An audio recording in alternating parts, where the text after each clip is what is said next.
Welcome back to BKTV Live. I'm Trent. And I'm Mark. Today on BKTV Live, we have coverage of the fall play, Sammy Woodson swim records, the Kiwanis, and the Citizen of the Year Awards ceremony that is held at FHS on November 10th. A beginner's guide to hunting and a brand new episode of What's Cooking, all on BKTV Live.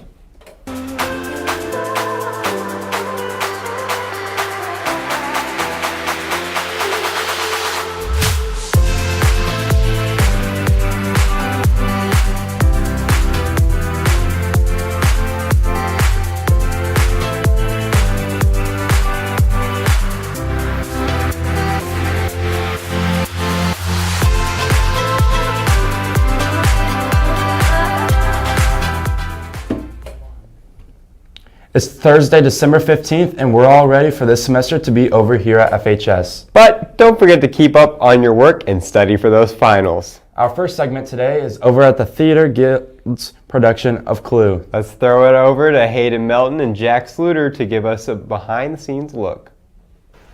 This year's fall play, put on by the Theater Guild of FHS, was Clue, based on the 1985 film, based on the board game.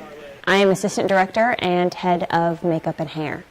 I think it was a slower start because there was a lot of introductions that we had to do with some new actors, but other than that, I think we've hit a spot, especially right now, where we're really going fast with a lot of improvements. I was always the kid that wanted to play Clue, the board game, and I was really excited when I found out how this is. It's a very tech-heavy show, and as a tech person, it's exciting to do.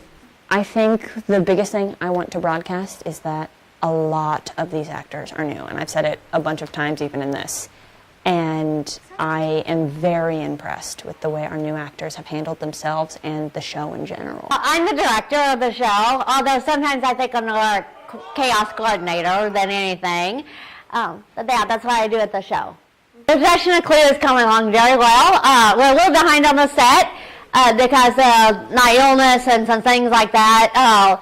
But other than that, acting-wise, student-wise, everything's going along very well. One of the reasons I wanted to do Clue is I have loved the nudie for years, and I don't know, it just seemed like a fun nudie to do. It seemed like there was a lot of chance for ensemble work, and I really thought the kids would have a lot of fun, and the audience would have a lot of fun with this. I didn't really think about the set and all that stuff that caused me some struggles, but I think it's just a fun show. The only other thing I would like to say is I just hope people come out and see all the hard work these kids have put in, because they really have put in a lot of hard work, and it's coming along great. So I would just love to see as many people as possible come in and see the show. So I'm one of the assistant directors. I'm partnered with Reese Beckett, so we work together, and it kind of makes sure that we have two eyes on everything all the time, and we help out Miss Mays Nielsen and just kind of make sure everything's running smoothly. And then I also play one of our characters, Yvette, the French maid. Communication is probably our biggest struggle, and then even just like assistant directors communicating back and forth when one of us isn't here, or castmates communicating and being like, hey, are you going to be here today? Because I would like to work on this scene. It's just a little complicated. I am super excited for this show. Clue has always been a huge part of my life since I was little. I've had the movie memorized for years. And so I was super excited to hear that we were doing Clue. And I was a little bit nervous when it came time for auditions. I was like, oh man, this cast is really either going to make it or break it. And I think Miss Mays Nielsen did an amazing job with casting. And I don't know, I think that everyone fits their role perfectly, and overall it's going to be an awesome production. With every good piece of work, struggles are inevitable. I think working with new actors, it's always a struggle to get somebody who doesn't know the ins and outs of something comfortable. That's the hardest struggle first, is to make sure that somebody new is comfortable in the situation they're in.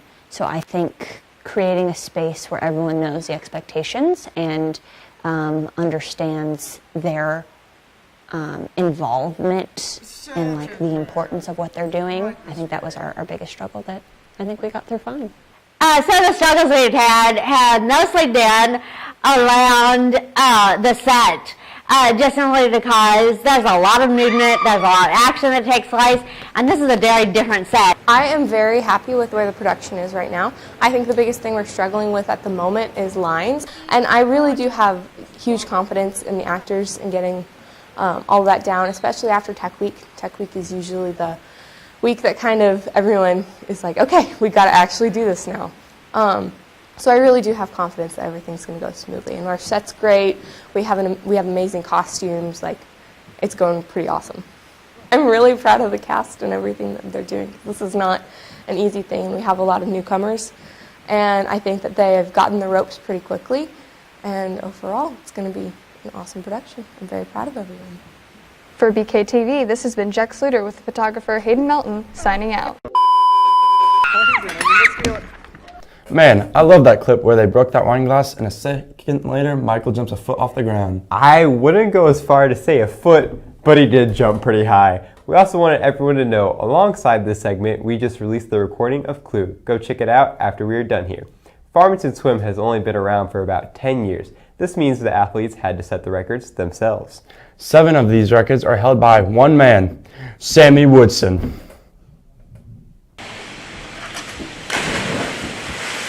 What up, Night Nation? I'm here privileged to do this with Coop and Justice Boyer. They're going to be interviewing, me. So, here we go. Yeah, it was pretty fun. He bugged me for about 2 weeks to come to this swim meet to make sure that I could be there and watch him break a school record, because he felt pretty confident that he was going to be able to get it, and he beat that thing pretty easily. So it was pretty fun to watch him out there performing at a high level. Yeah, outside the pool, Sam's a very, very interesting man. I don't know if people see him walking around with his KFC bag or his shaved legs, but you know, he's a great kid, and I know he's going to work hard and train hard to be one of the top swimmers here. And I know he comes from a line of Woodsons that have done a lot of good swimming things here, so I absolutely believe that he'd be able to break the record and keep breaking records, especially going into next year. I mean, it's pretty nice knowing that my work has paid off just swimming throughout the years. I've never really had a goal of breaking school records in my mind, but I mean, now that I'm here, yeah, I mean, looking back on it, it could definitely been a goal. I mean, just working throughout the off-season, summer swim, getting in the pool whenever I can, working outside the pool, doing everything I can to train and get faster. He's real different, I'll say that. He puts forth a lot of effort to try to be better than himself and other competition. He's a good swimmer, I'll say that. He gets in the pool, he just starts swimming, he's got great work ethic, he gets what he needs to done, and he just shows up and does what he's supposed to. That'll be it for Coop and JB. Thanks for watching. Oh, we're on. Thanks, Coop and Justice, for that insight on Sammy's swim career. Now let's move on to our real-world news segment, Stuff That Matters. Starting with some electrifying news, the U.S. Department of Energy on Tuesday announced that scientists could replicate nuclear fusion. Nuclear fusion is the process of combining 2 atoms into 1, as stars do. This process can produce an immense amount of renewable energy and carbon-free energy. This is the first step in a new type of energy and may be a solution to many of the climate challenges we face. In more national news, also on Tuesday, President Biden signed the Respect for Marriage bill into law.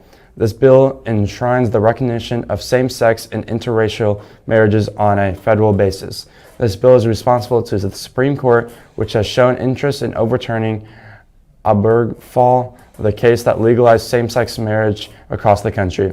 This bill will continue to guarantee the right to marriage even if that case is overturned. And in local news, the Farmington School District is hosting a meet and greet on Monday from 4 to 6 p.m. in the Fieldhouse lobby for the community to meet the incoming superintendent, Dr. Kyle Gibbs.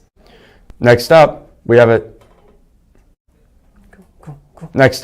segment over the Aquinas and the Citizen of the Year award ceremony that was held at FHS on November 10th, covered by Morgan Short and Grayson Street. On November 10th, 2 different people were surprised with 2 different awards, the Kiwanis Award and the Citizen of the Year Award. The first award was awarded by the Daily Journal Citizen of the Year.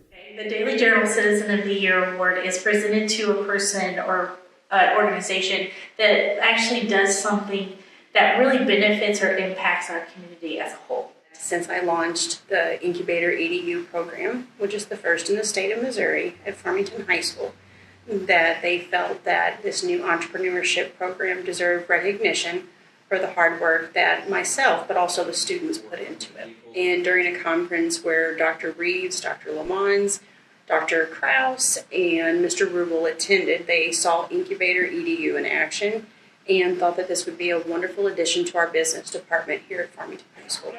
I was very surprised. Mrs. Scott called me down to the library and said that there was a donation for Incubator, so I was very excited to come down to the library to see what that was. I was very surprised to see that a lot of members from the Chamber of Commerce were there, from the Daily Journal, the Farmington Press, our administration. So I was just very, very surprised and very grateful. Kiwanis Youth Leadership Award is just that. It's presented by the Kiwanis Group, and as we know, Kiwanis does all kinds of things to help encourage students to better their community. So they want to support any youth in the community by giving them opportunities. Sometimes they host soccer teams and they build ball fields and things like that. But the Kiwanis Youth Leadership Award is presented to someone who they feel like has went above and beyond to help make the community a better place with whatever volunteer skills and any kind of activities that they've done. I submitted an application, and it was in the form of an essay, and it sort of cataloged my high school career, all the organizations that I've been a part of, all of my leadership roles within those organizations, all of the service projects that I've been a part of, and all the other extracurriculars I've done, some of the things I'm passionate about outside of school. And a bunch of people submit, their things for review, and there's a council that reviews all of them, and they chose mine. They thought I met the qualifications, so. They surprised me in the library, and I was absolutely surprised. I was not anticipating that at all. And I walked into the library, and there were cameras in my face, and they were like, "Oh, you won this award." And I was like, "Oh, that's fantastic." I was not anticipating it at all. I was very much surprised, but I was super excited. I never went into any of these things in the hopes of "Oh, well, someone's going to recognize me," you know what I mean? But it was really nice for someone to say, "Oh, you've done a great job in your organizations." We partner with the radio stations, the newspaper, Kiwanis, Rotary Club, and it's just a way that we can take the people of our community that have went above and beyond and given of themselves to make our whole community better. We would like to congratulate the recipients of these awards and thank them for letting us sit down and talk with them. This has been Grayson Street and Morgan Sharp reporting for BKTV. Congratulations to Mrs. Pierce and Anna Sykes on winning these awards. Deer hunting is something a lot of people are involved in, but what does it take to do it? Well, myself and Colin Roth take us to find out a little bit more on how to get involved. Hunting is something that humans have been doing for thousands of years, but now in modern day deer hunting, what does it require? We're here at Dunn Sporting Goods with Nate Dunn to find out more. Deer hunting is the main sport, and if you're going to deer hunt in Missouri, residents you'll need to buy an archery tag. If you want to archery hunt, you'll need to buy a firearm tag. If you want to firearm hunt, archery anywhere from $15 to $20 for a tag for if you're going to go either route. With deer hunting, most people deer hunt with a rifle. Bolt action rifle, and you're looking anywhere around $500 for a nice setup for a bolt action rifle. And I'll tell you what, archery hunting has gotten very popular also, and you're anywhere from $250 to sky's the limit on that. The crossbow in the last few years has gotten really popular also. Missouri passed laws, I guess 7 or 8 years ago, where anybody can shoot a crossbow. Crossbows are little cheaper than a standard compound bow. I don't know, it makes it, I'm not saying it's a little easier, but it's a little easier to get it done with a crossbow than a standard vertical bow. We sell, tree stands. Ladder stands are the more basic stands. Anymore, they're about $150 for a basic ladder stand. And we sell a lot of ground blinds. As your guys are getting older, and you get a lot of guys hunting with kids, they use those pop-up blinds. And they start around $100. Missouri offers a lot of public ground, state parks. You go where you guys are at, southwest of there, you got all that Mark Twain National Forest. There's a ton of opportunity there. And one thing they do that state does, it's pretty cool. There's a lot of management hunts they offer. Just for instance, say bush wildlife in St. Louis County. You can put your name in the hat. A lot of people get drawn for that one. And there's a lot of other ones that I can't think of off the top of my head that you got some prime time hunting right here in your backyard. Thanks again to Nate Dunn and Dunn Sporting Goods for telling us a little bit more about deer hunting. For BKTV, this has been Trent Galzinski and Colin Roth. Am I good? Wait, here. Bet you didn't see me there. For our final segment, Sam Morrow and Chris Orr take a festive approach to this new episode of What's Cookin', an attempt to make some eggnog. Let's see how it's done. What's up, FHS, and welcome back to a brand new episode of What's Cookin'. And this time, to get into the holiday spirit, we're going to go get some farm fresh eggs and make some eggnog. But before we do that, let's go get some input from the students. What is your favorite way to eat an egg? With a fork? The fork? What? Excuse me, ma'am. What is your favorite way to eat an egg? Scrambled with cheese. Good one. Gonna hear that a lot. Okay, what's your favorite way to eat an egg? Raw. All right. Oh, you guys. Hey, favorite way to eat an egg? I don't like eggs. Scrambled. You don't like eggs? You guys. What's your favorite way to eat an egg? Fried. Fried? All right. Paige. Turn around, Paige. Ethan. Favorite way to eat an egg? Fried. Oh, good one. Hey, Alec. Favorite way to eat an egg? Scrambled. It's the best way. Boring. It's boring. That's what it is. You, ma'am. Favorite way to eat an egg? Egg, just So raw. All right. Favorite way to eat an egg? Scrambled. Oh, Elena. I need your favorite way to eat an egg. Scrambled. Boring. Oh my God. Hey, guy. Come here. No. Come here. Favorite way to eat an egg? With my mouth. Okay. Excuse me, ma'am. Favorite way to eat an egg? Scrambled. God. What is your favorite way to eat an egg? I like deviled eggs. That's a good one. Yeah. What's your favorite way to eat an egg? Sunny side up. Good one. Yes, come here. Favorite way to eat an egg? Scrambled. Boring. Mr. Kenner, what is your favorite way to eat an egg? Scrambled, of course. Oh my gosh, boring.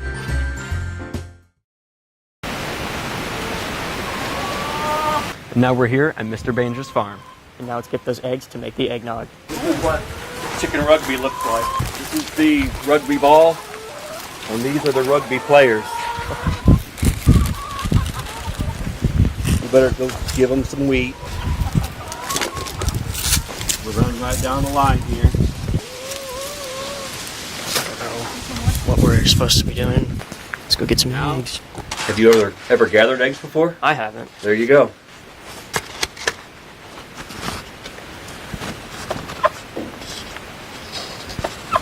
Chickens are mean.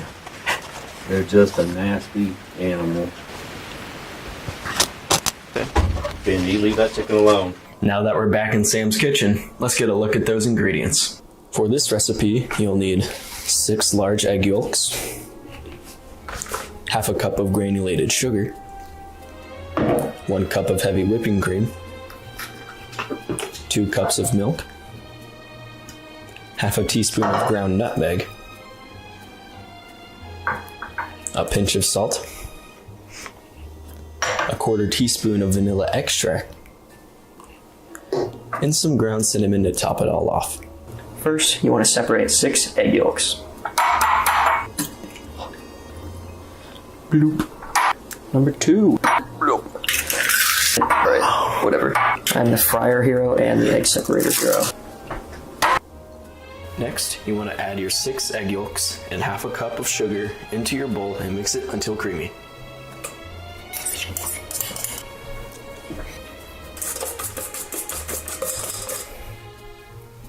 Next, in a saucepan, you're going to want to put the heavy whipping cream, the milk, the nutmeg, and the salt. Next, you want to continuously add spoonfuls of your milk mixture into your egg yolk mixture and whisk vigorously. I'm going to put it on your hand on accident and laugh humorously.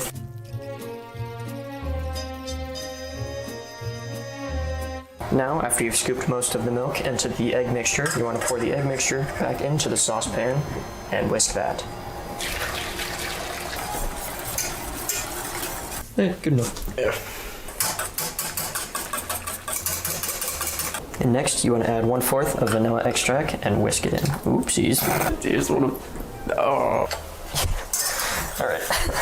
Anyway, and then you whisk that in. Now you're gonna want to pour it into through a strainer. Pour it through a strainer, guys. Just do it.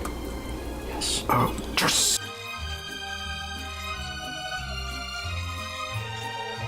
Now you want to put it in the fridge to chill. Right there. Nice. See ya when it's cold, I guess. I don't know. I don't know how long this is gonna take.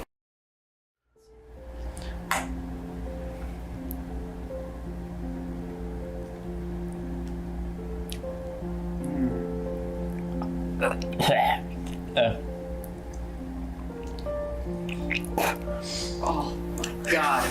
Oh.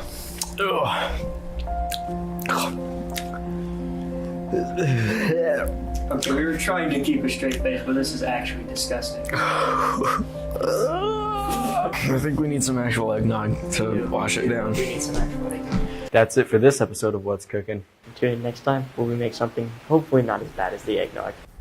I could think of a few places where that could have gone wrong. Wow, Mark, I didn't know you, of all people, knew how to make eggnog.